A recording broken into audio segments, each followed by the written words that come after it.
Welcome to the No Cap podcast, where we talk all facts, no fiction.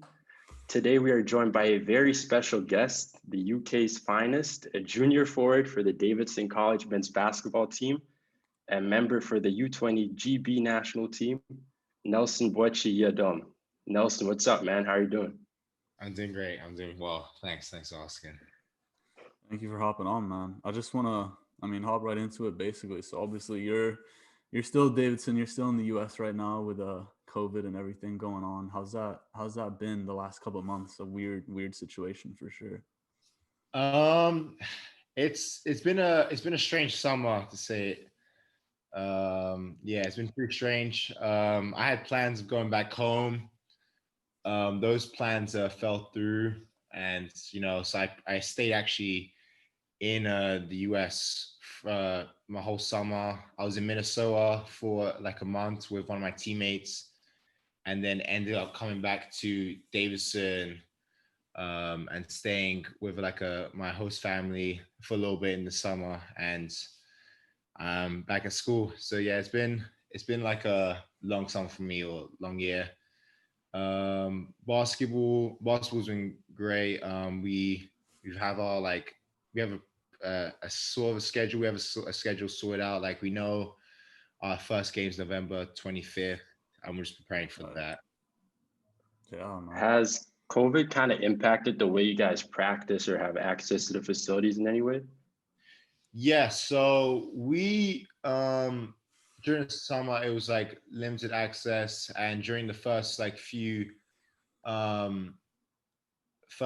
the full season, like as in the preseason, it was hard. We had like individual groups. It was like one player on each half initially, then became two players each half. The coaches are still wearing masks during like practices now, and so are the managers as well. How was it, just trying to train and stay in shape and all that over the summer without having access to everything? It was a little tough. I know. I think like me, like a lot of people, did take some time off, just to like do nothing, I guess.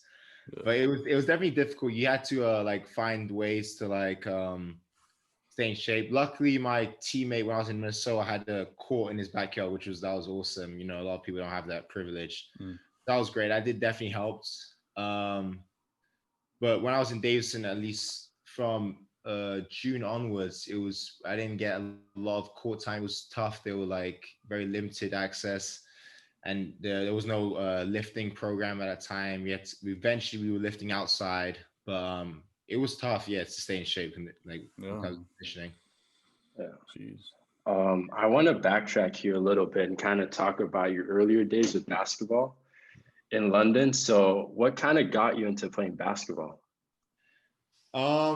So my mom's brother grew up playing basketball, playing street ball in the streets of Poland, and so my mom's from Poland, and so that was the sport my mom had seen a lot. She also played handball, and she always jokes with me, and she says like she didn't want me to be like some nerdy kid who like was always like that was her reason. She said she wanted me to she didn't want me to end up just like reading books and being on video games, which is what I did a lot at a young age. But my mom took me to practice like at 7 years old. I remember I did not enjoy basketball then. I remember I quit. I don't know how long I quit for. It might have been like a few months or something like that.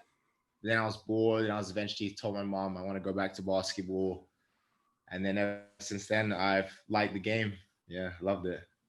Yeah, And where did you start? Did you play with a local club in London, or was this like through a school program? Yeah, so it was the first club I tried out for was it Westminster? Yeah, it was Westminster Warriors. It was like a local club with my coach to us still stay in touch to this day. Jimmy Markham and Patrick Avokia. They've been like mentors my whole life. They were the first coaches I had when I was age of 7, and it was like a local team. Yeah. I'm kind of this question's kind of for both of y'all, but like what was like one of those moments where you realized like, yo, I can hoop, like I'm nice, like I can actually do something with this? Like, was there kind of like a time or a moment when that happened for you? For me, I think it was that I never really saw basketball as a future. I didn't know what I wanted to do. I think from like the summer of me going from 13 years old to 14, yeah, I'll say that was the time I was like, yo, I'm actually pretty good at this, and like Yeah. I have potential to like go far with it. So I think that was the big thing that summer when I was turning 13 to 14. Yeah, I think for me, I'd say it was a lot later. I think it was when I was about 16 because I got into basketball late too. That's when I joined a local club here. And I think for me, that flip was when I played like with the U18s here. And I just realized that everyone guarding me was like 5'11" or 6'2". So I could just grab the rebound and go. But Yeah. yeah, that's when I was like, okay, yeah, I might give this a shot. Yeah, might be able to do something here. Hi, Nelson, I want to talk to you a bit more about your mentor, Jimmy, Mhm. because I know you're very close to him. And something I remember was going into our senior year, it was like second day back on campus. He came back into my room with like these massive binders just full of workouts and drills you'd gotten from one of your coaches back home in London. And something I wanted to ask you is what impact has he had on your game and in your life as well? Because something I noticed working out with you during our time at Loomis is that you're very precise when it comes to focusing on details, which I think is something that's very rare, but especially when you're 16 or 17, which you were at the time. Yeah. So I remember, yeah, I know what you're talking about. Like I still have that binder actually. I think it might be in my locker. And like I was talking about this like binder I used to have. It was like a green one. It had like all these like notes and drills Yeah. and quotes and stuff like I'd used my whole life. And like my two coaches, the coach who gave me a lot of the stuff in there, I believe, was my other coach, Patrick, who's been like a mentor figure my whole life. He's always been encouraging me. He saw the potential in me when I never saw potential myself, which was great. And like he truly pushed me to be like the man I am today. So I'm always internally grateful for that. And then Jimmy also, I'm always constantly in touch, like on like WhatsApp and like Twitter and stuff. He's always like sending me some stuff, always staying in touch, like little things. But they reinforced from a young age the like the idea of details. And I remember being a young kid and it was so annoying, you know, like back then I was doing workouts with like workouts at like 6 a.m. I remember, and then going to finish at 7 o'clock and then taking the tube or train to school in the morning, and you were like tired. But they really showed me the way that like, you know, details and doing the same reps over and over again, it builds up and creates like these good habits that like you carry on in life. And for me, like even though I'm not like they're not coaching me like anymore, I might see them in the summer, I still carry like the same habits I did when I was like 9, 10, 11 years old that they showed me. For sure, for sure. I want to talk a little bit about, because you started off pretty early. You were playing FIBA pretty early, playing for the under 16 team for Great Britain, right? So like talk about how that was from such a young age, being able to represent your country, playing on like this competitive, you know, kind of international stage. Um, it was pretty cool.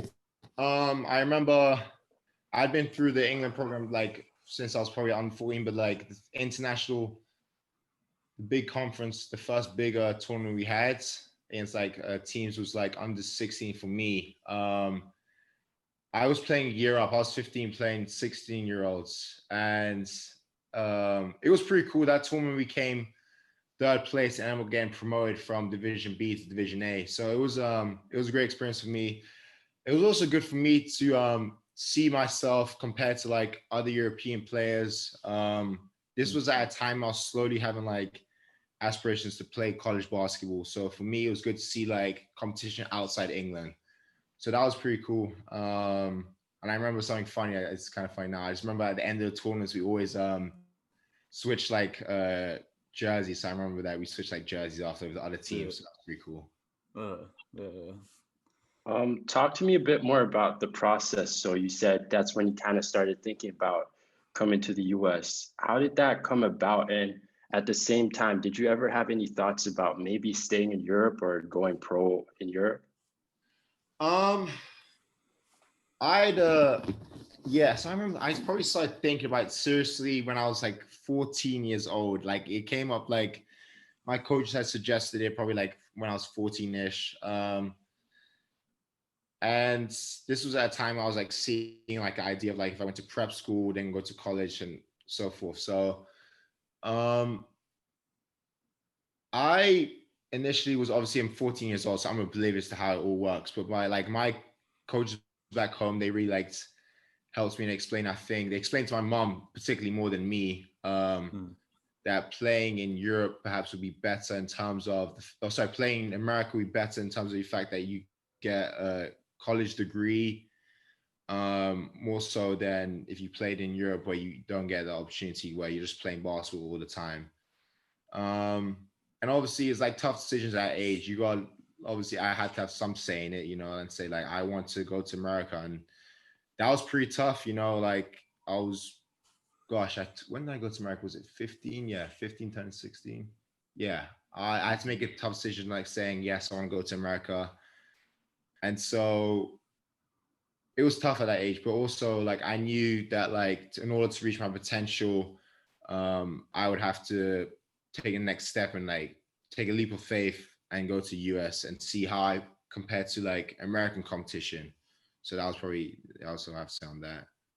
Did you, like, when you got to the States and you started playing basketball there, what kind of jumped out at you as being like, oh, this is so different from playing in Europe? Like, what was the biggest thing that stood out to you in that aspect?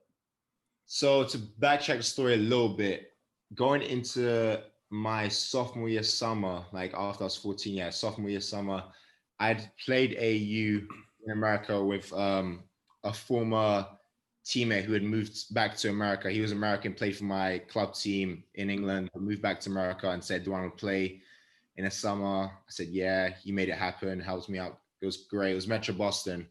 I'm grateful for what they did for me. But the first thing I remember when I came to America, that was that summer, was there was a lot of athletes. I remember like players were very athletic, even at that young age. It's something I hadn't really seen fully.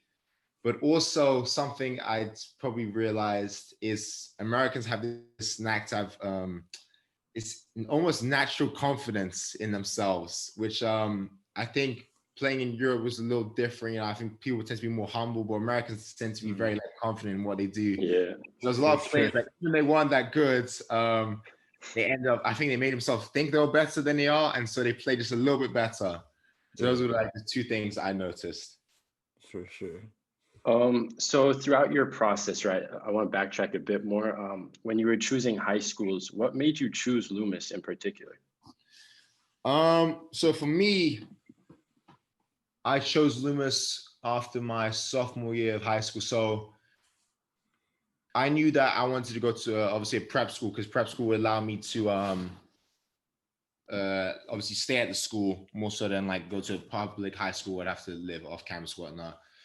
Also, I went to ASL American School in London, which was like a highly academic school. I have a few like college classmates that we reunited in college because they went to the same school.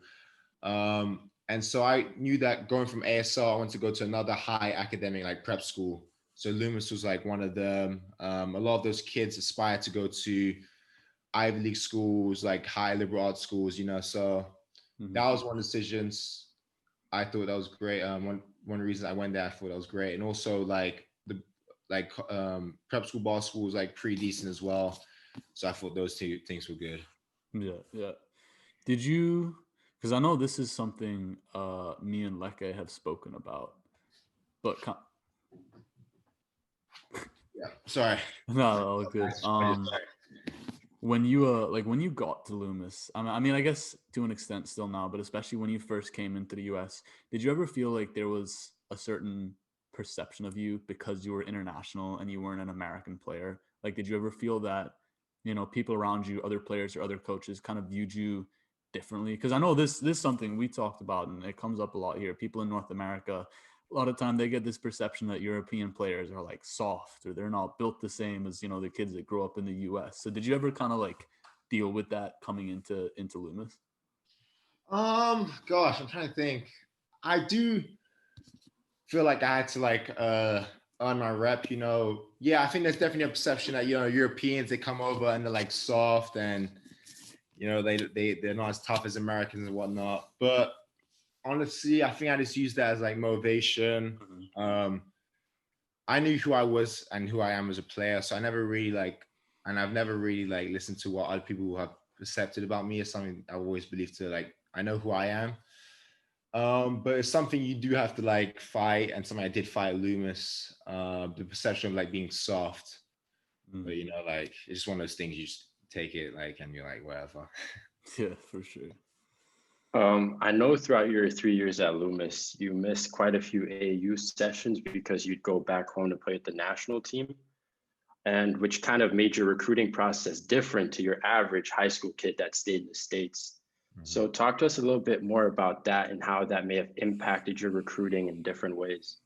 Yeah, so it definitely affected my recruiting. Obviously, like being AAU basketball, the coaches are gonna see you like physically, whilst like international ball, playing for my national team, it would be more through film.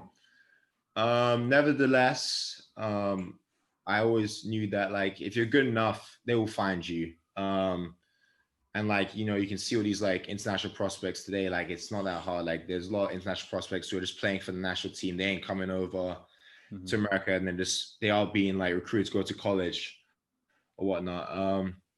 But I knew the standard of international play was good enough or great enough that I would, like, if I play well there, they can still see me.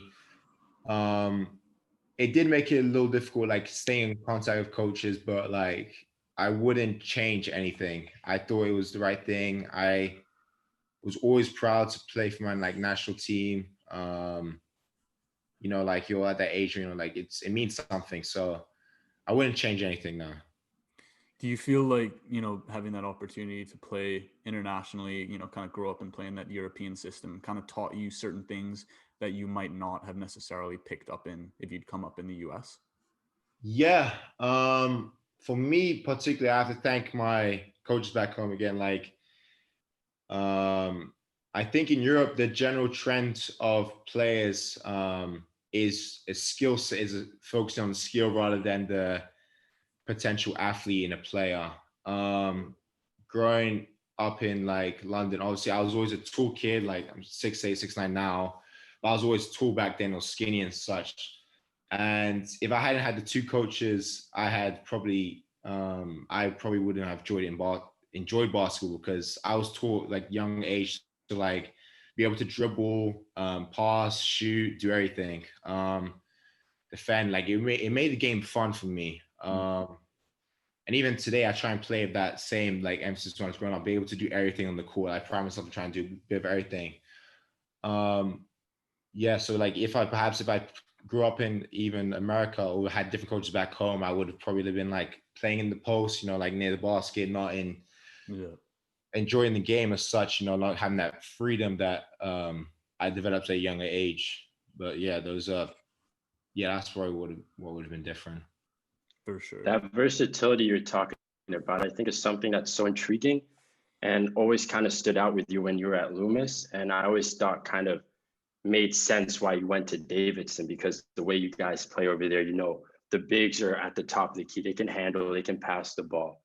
During your time at Loomis, just kind of building. I mean, obviously Leka has seen you play. I've only seen like videos of you play, but like there's, like they got you at the top of the key. You're making passes, you're making reads, you're doing things that I feel like in the US, they do at the high school and at the college level. Sometimes they have the tendency to box in big men and the tall kids to really turn into these back to the basket post players. You set your screens, you roll, you let the guard do your thing, and then you're basically sitting there for the rebounds and the blocks and the and all that. And I feel like Europe, you definitely, even just from growing up in Europe and being around basketball there, they definitely emphasize players being able to do more than one or two things. Like you don't have your freak athletes, but guys they're growing up and they're learning how, to take a shot, how to make a pass and stuff like that. So I feel like it's definitely, in a sense, it can be more well-rounded when you do have that upbringing.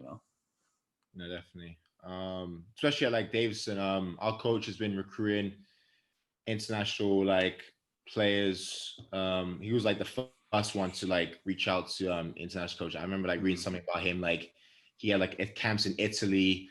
So that really opened up a pipeline. He was recruiting Canadians and he had some Italians and other Europeans. And there's like outside this hallway, there's like a bunch of like players like that will play in the pros, and there's a lot of European players. And even on our team right now, we have a guy, obviously I'm from England, there's a guy from New Zealand, a guy from South Korea, an Austrian, a Swede, a Denmark, a Danish kid. So like our coach understands like and always like look for international players. And yeah, at Davidson, we do run a very like motion offense and freedom, and our coach says like with freedom comes responsibility. So he trusts us to make the right decisions, but know that we have to be responsible for those as well. I know you just talked about the international pipeline at Davidson. When did they first start showing up in like your recruiting picture, and what contacts did you make? So for me, Davidson was actually it was a late recruitment. I remember my senior year of high school, they came for I believe a pickup. They'd like we'd been talking like my AU coach reached out to them to see like Davidson was interested and they were intrigued based on what they heard about me. And they came to Loomis, saw me play in the pickup, enjoyed it.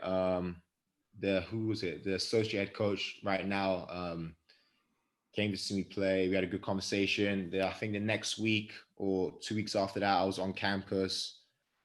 They offered me, I think, on the visit. So this was like, I remember it was Halloween weekend. I remember it offered me. Then literally a week after that, I'm pretty sure I committed. Yeah, like I thought this was the right decision. A10 basketball obviously is a great liberal arts college. So I took that offer quickly and don't regret it. Yeah. And you went on a visit as well, right?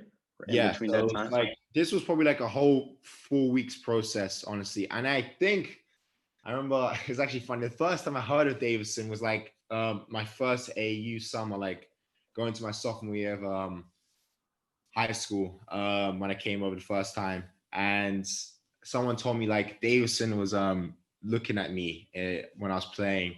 And obviously you can't talk to coaches at a young age, but I heard about this.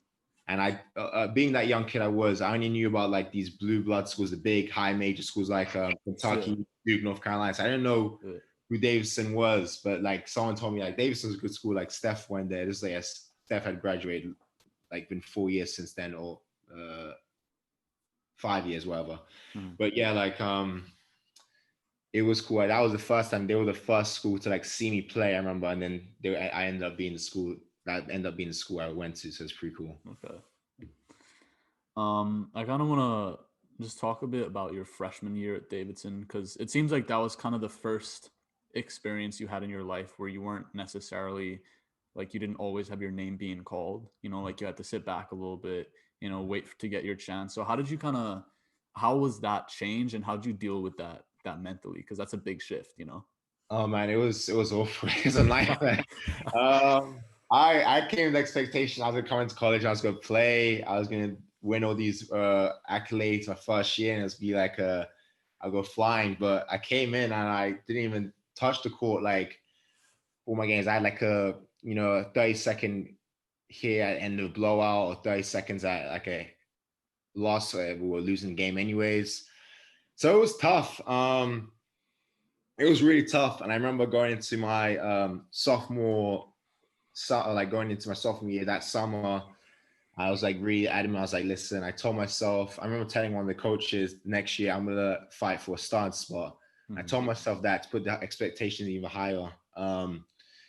And I told myself that in order to do that, I couldn't go home, but I chose to stay on campus that summer So I was at home. I think I told like Addy, I went home for like 3 weeks at the end of school year in May, came Mhm. back like the 1st of June and stayed that whole summer into the school year to Mhm. like really work on my game. Like lift weights. I was lifting weights with one of my teammates. And I was like working on doing different things in the summer. And I told myself if I want to, you know, prove myself the next year, um, I'll do that. And initially it was tough. Like sophomore year came, the season started, and like it was the same roller coaster. Like I wasn't really playing.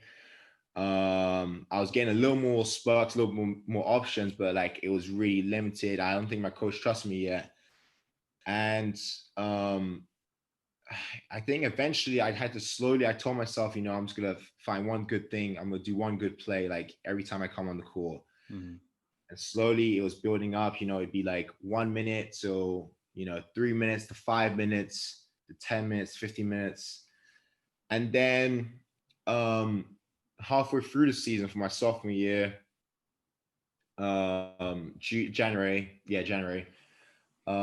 one of my teammates, I was like the backup, like I was like the eighth man or whatever. One of my teammates got injured at halftime during one of the games Mhm. at St. Bonaventure.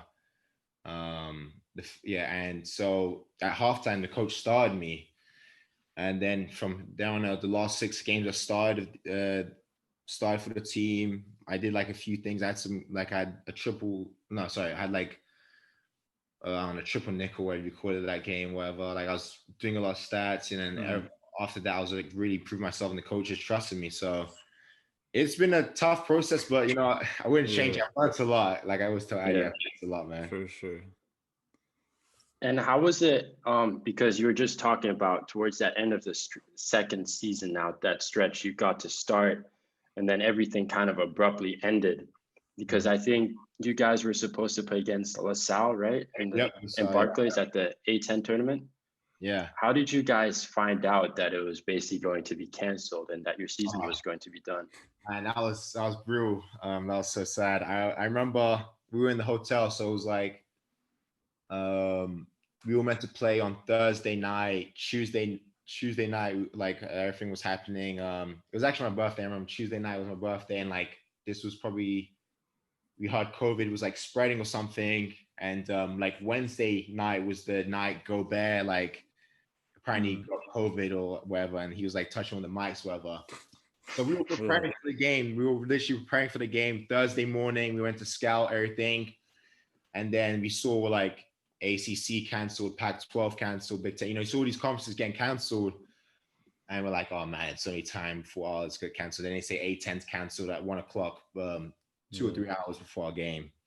And for me, it was tough because the year before, or my freshman year, like being in the Barclays Center, I remember I played only like the 5 minutes at the end of the LaSalle game, not LaSalle, St. Louis game, which we lost. I believe it was the semifinals or quarterfinals, can't remember.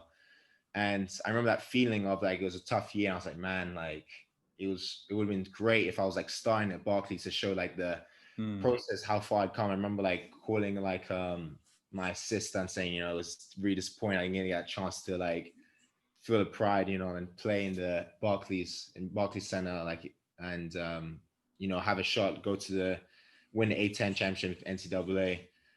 But nevertheless, it is what it is, and we're looking forward to this year. What did For this they? season, What just like real quick? What happened after that? Once you found out it was canceled, did they just fly you back to Davidson, or were you guys stuck in New York for a while? Yeah, it was real quick. Our athletic director told us like at 1 o'clock something that the tournament's cancelled, whatever, and we're gonna head back to Davidson. And so I think at like a 6 o'clock flight, because we take a lot of charter flights. So it's the 6 p.m. or whatever, 5, 6, one the charter flight back to Davidson campus, to the nearby like airport. And then from there, everything, obviously all the college campuses start closed down. Like Friday night, they canceled our school, whatever. And yeah, that was it. Yeah. So we were pretty back on campus pretty quickly. Classes were canceled online for I don't know how long it was. Maybe they'll offer like 2 weeks or whatever, but yeah. Mhm. lockdown. And then when you were back, were you guys able to work out again, or did your school shut down all the facilities? So like the season, it's been a long season, you know, so I think naturally a lot of us took a few weeks off. I remember like a bunch of us took like just 2 weeks off, you know. I think, you know, we've been playing basketball for months now, and it'd been like long practices, you're doing weights and stuff, you're focused on basketball so long, you realize, you know, you just want to take a break. But yeah, I don't think anyone was like working out those 2 weeks. I think everyone was like, you know, you're just mostly like drained, and then you just want to like relax and like have time to yourself. Yeah. For sure. I know you kind of touched on this before, but just to kind of talk more about playing for Coach McKillop at Davidson. So he's obviously been there for a long time. You know, he's a bit of a Davidson legend. So what are the things that you've learned from him and gotten from that experience the last 2 years? I've learned a lot. I mean, he's really, really old school, man. He's an old school guy. He really focuses on like stuff a lot of maybe coaches now don't really focus on, like, you know, cutting, screening, moving off the ball, focus on like little things. That as at times as a player, like, oh, come on, how much does this really matter? But, you know, he's been here for 30 years and, you know, he's had success with like what he's done. So you really have to trust in what he's done. For me personally, I've learned like the importance of like off-ball movement, like something that I wasn't too good at, or wasn't, but I definitely improved on for sure, is like moving off the ball, playing without the ball, making certain reads that, you know, growing up, I probably had the ball in my hands much more than at Davidson, so I had to adjust to that. But also, I guess, like accountability and maturity. Like our coach has the motto of like TCC. I don't know if you can see it, like behind me. It's like trust, commitment, care. Mm-hmm. And there's like a banner outside that we like, or a frame that we always touch, like when we come into the locker room, wherever. And it's like, you know, we have to be. Can we be trusted? Can we commit to everything? And can we care for like each other? Mm-hmm. And so that's like what I've learned. You know, those like 3 values. For sure. And, you know, obviously, since you're at Davidson, we have to ask you this question. But so far, have you encountered any good or funny Steph Curry stories? Gosh, yeah. Gosh, anything. I remember Steph. So I've met, or as a team, we've met Steph like twice. Mm-hmm. My freshman year and last year, I believe. Yeah. And so he said he told us this story. I don't know, people probably heard of it now. When he was releasing his like those bright shoes, or like neon yellow, or whatever. They're like the pink. They're like the I don't know, this some sort of sweet. I can't remember the sweet. I need to find the name of the sweet, whatever. But it was like the story behind the shoes was like, I think they were at like a restaurant, and like, I don't know, they were like messing around with like the fish tank or something, or some madness. And like they got in trouble, and the coach here right now, and like punished them or something. They had to do some task over the week or something, but like they just remember the fish from the Chinese restaurant or whatever, and that was a story behind shoes, whatever. Yeah. Man. I kind of want to ask, obviously Leke has seen you play. I've just seen a couple of videos. How would you describe your game the way it is now? Like, what kind of player are you, if you had to describe it? I like, yeah, like I said earlier, I pride myself on doing like a little bit of everything. You know, like being able to like handle the ball, make reads, apply passes, defend different positions, be active, give energy. That's something I've just like established as my niche, like here, like at Davidson, like just be able to be like the backbone of a team, being the backbone of like a defense, like talking, blocking shots, going for deflection, whatnot.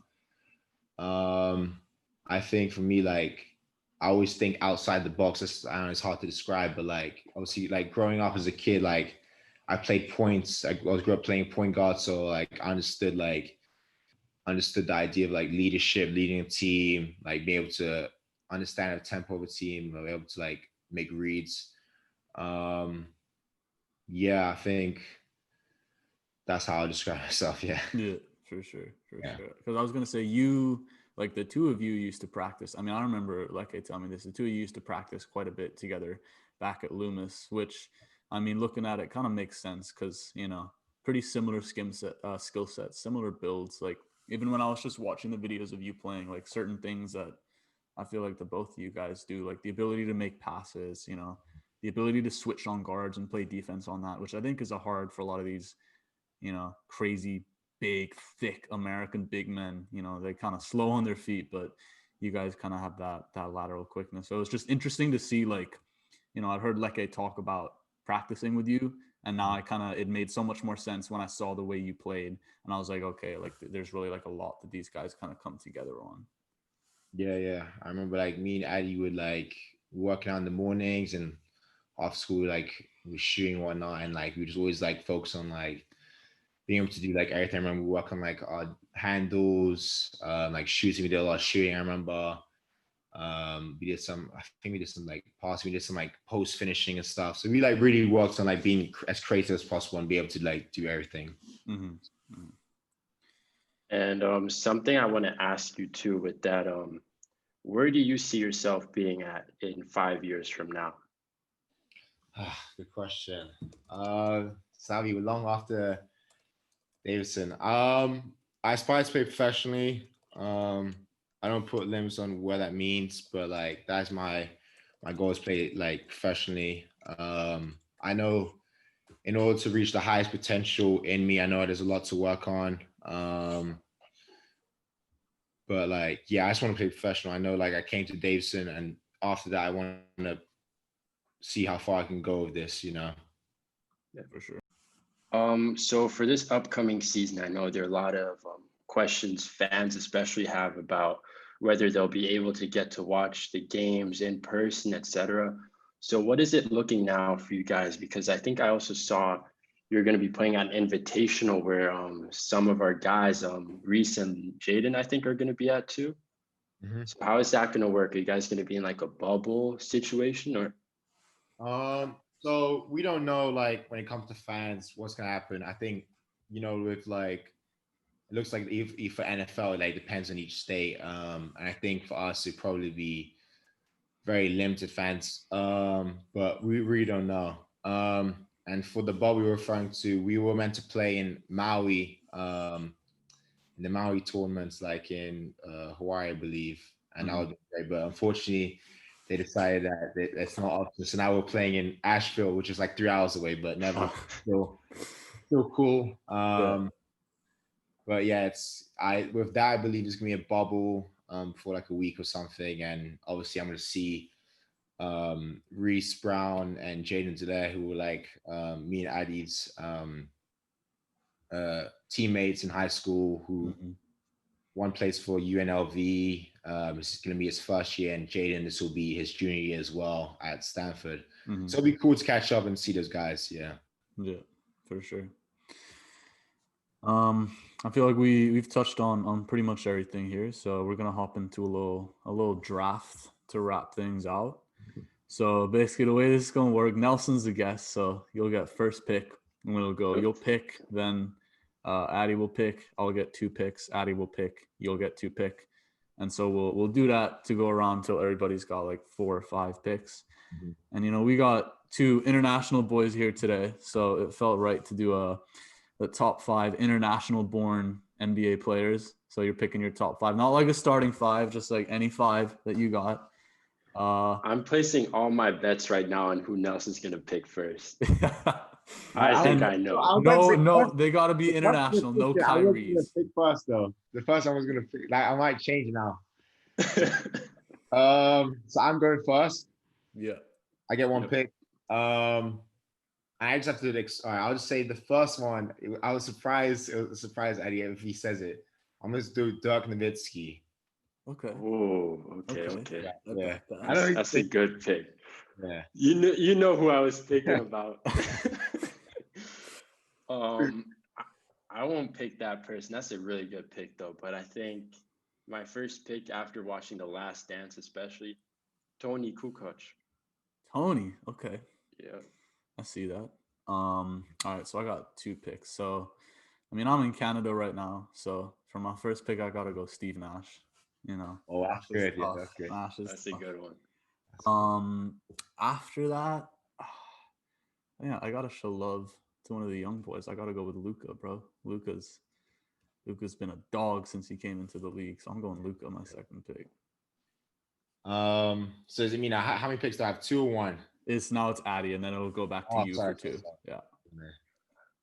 For my second pick, I'm gonna basically pick Nelson Senior, Giannis Antetokounmpo. Oh man. All right, for me, he was there. Oh, I've been thinking about this for a while. I'm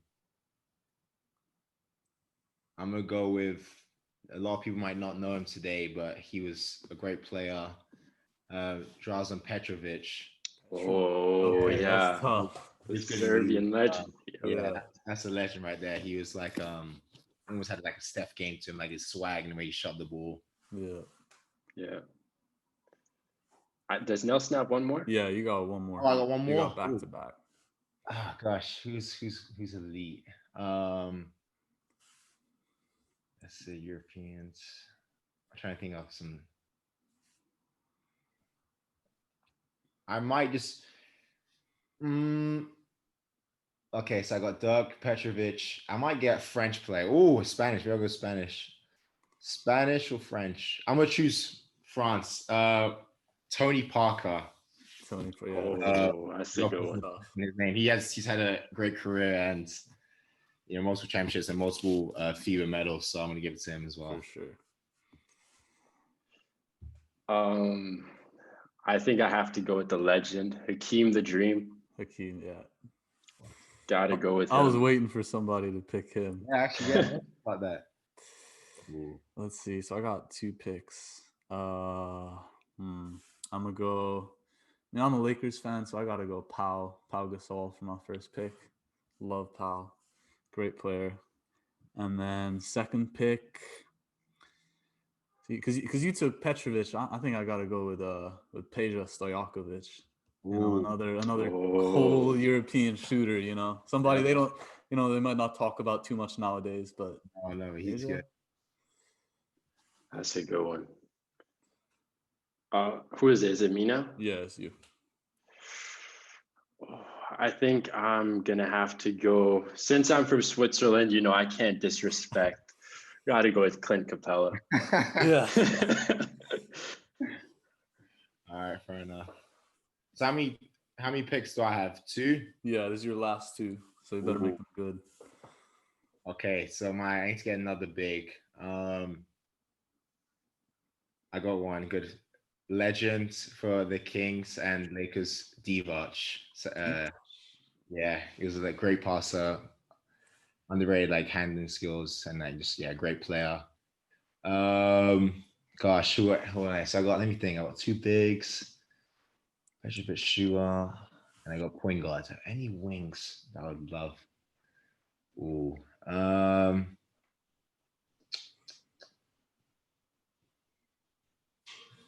might just do this. And has anyone said Paul Gasol yet? Yeah, I Scott did. That's the you case. can take Mark. You can take Mark. I might.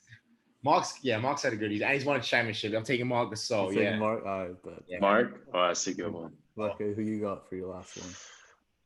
For my last, I pretty much chose all bigs, but if I were coaching, I'd put Giannis at the 1 anyways. So just have him push the ball up the whole time. So I'd go with Pascal Siakam. Okay. Spicy P. And then for my last pick, the Swiss part of me wants to do Thabo Cephalosha, but I can't. I think he's gonna bring the whole team down just a little bit. Oh no, we can't. No Thabo slanders allowed here. Come on. Great player, but hear it right there, man. I might have to. I'm gonna go Dominique Wilkins. Throw it back a little bit, French boy, Dominique. Dominique Thabo. I love you, Thabo, but there's only one way this is gonna go. But yeah, all right, we got a Nice little draft there. Leke basically built, you know, his team of bigs that he wants to play like. So he's got a little bit of Pretty edge. much. I was waiting for you to pick Mutombo, but Ooh, yeah. That's true. I should have gotten him. yeah, man. But yeah, man, I think that pretty much wraps it up. So Awesome. Nelson, thank you for hopping on today. Thank Appreciate you. it. This is great. The first guest, so you're getting it started for us. Awesome, man. Appreciate it. Eddie, thanks for inviting me. Truly appreciate it. It's good to catch up, man. Yeah, you too, man. Thank you so much for being on. You know, best of luck this season. We'll be watching and supporting here, man. And just thank you again, bro. Absolutely. Right. Thank you. All right.